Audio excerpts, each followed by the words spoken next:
Hey guys, welcome back. In today's video, I will be showing you how to create global Notion blocks. So let's get started. Creating the initial block. Start by creating the initial version of your block. For example, let's create a callout giving credit to a user named Ben Smith for discovering this tree. Next, open the blocks menu and choose Copy Link. Paste this link into your browser's URL bar.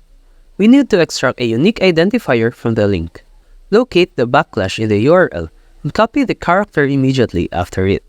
Then, highlight everything up to the # but exclude the backlash.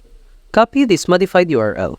Now, on any page where you want to use this block, paste the modified URL and choose Link to Page.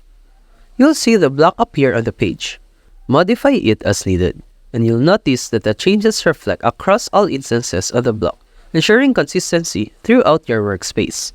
That's it for this video. If you have found this video helpful, simply leave a like below or subscribe because it helps me reach more people. See you soon!